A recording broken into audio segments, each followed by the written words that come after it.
So we're going to turn to the science because we all believe in science. Well, my science, not your science, but mine. There's an article titled The Science of Regrettable Decisions, written by Dr. Robert Pearl, who is currently a professor at Stanford Grad School of Business and Medicine. So he's a scientist in some aspect. This article starts talking about Lori Loughlin from Full House. For the ones that don't know, Lori Loughlin and her husband paid $500,000 bribe to get their daughters into USC as part of the crew team recruits. What were they thinking? We may never know. What was their perception at the time? Was this bad judgment? Should we let them get away with it? I don't know. AIA, was that bad judgment? Should we just, it's okay? I don't know. So here's the science. And forgive me, I want to read this part. Hold on real quick. Yes. Was that you? What? Sorry, nothing.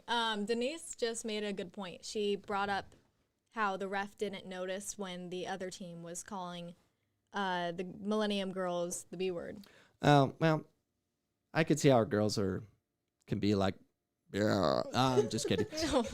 No, but it doesn't matter, in my opinion.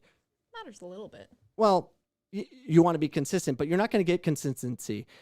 Just do what you see, do what you want to call it, but be consistent, but don't go overboard and try to punish a young girl that's in her senior year, last time playing soccer because she's going to play softball in college. Last game of soccer was a red card forever. So thank you, Mr. Referee. You've helped her remember that for a lifetime. Good job. But we can fix it with a brain shift and a change. So we should call this the Anne-Marie rule. Anne-Marie, this is what I'm going to do for you. I'm going to get an army of people to go to AIA with the news crew and all that, because that's the only way you get them to change, and scare them to death with news and get them to change this horrible rule and change how their protocols are to at least avert situations that were wrong. This was wrong. Pointing at God was wrong. High stepping, when you're taught to high step to avoid people lunging at your feet, is wrong. That they need to be reviewed quickly before the media gets involved so they can fix those things. And we'll call it the Anne-Marie rule. Okay, now we have meaning. But I'm going to read this to you. In the scientific literature, George and I noticed an interesting pattern. Under the right circumstances, a subconscious neurobiological, you like this science words? Makes me sound smart. I wish I wrote it. Sequences in our brains causes us to perceive the world around us in a way that contradict objective reality. Did you hear that? They're doing studies to find out why people do stupid things. Distorting what we see and hear. This powerful shift in perception is unrelated to our intelligence, morals, or past behaviors. In fact, we don't even know it's happening, nor can we control it. George and I named this phenomenon brain shift and found that it happens in two distinct situations, those involving high anxiety, refs getting screamed at all day, and those associated with major reward. Under these conditions, all of us would do something just as regrettable as the headlining grabbing stories above. Contrary to what we tell ourselves, phrased differently, we don't consciously decide to act a fool. Rather, once our perception is distorted, we act in ways that seem reasonable to us but foolish to observers. That's what happened, Keeley. So am I mad at the referee? No, he had a brain shift because of stress and anxiety, which could have happened before he even got there. And, he was obviously having issues from what we heard, sped through the parking lot, both directions to come and let us know that he was going to take away the red, but secretly go behind the scenes and give the red.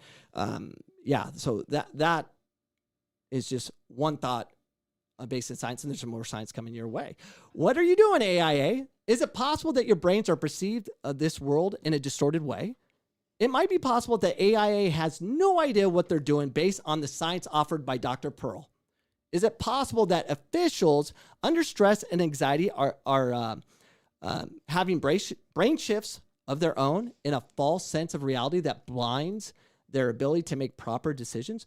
Therefore, wouldn't it make sense to not give those who make proper decisions all the time to the ability to pull out of ejection pull out an ejection called taunting to do something stupid unknowingly?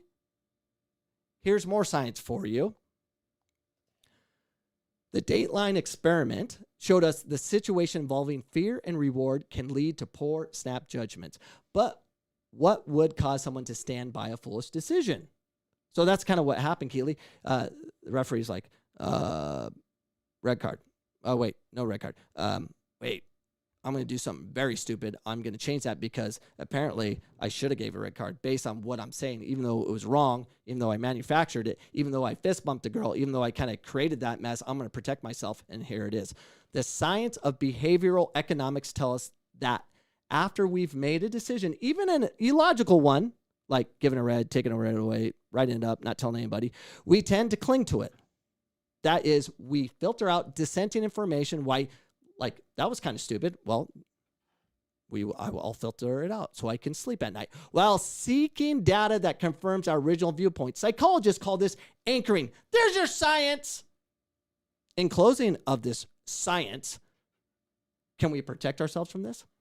Based on Dr. Pearl's research, the first big step towards avoiding the dangerous consequences of brain shifts is to be aware that we are all vulnerable regardless of our ethics, social status, or IQ in AIA.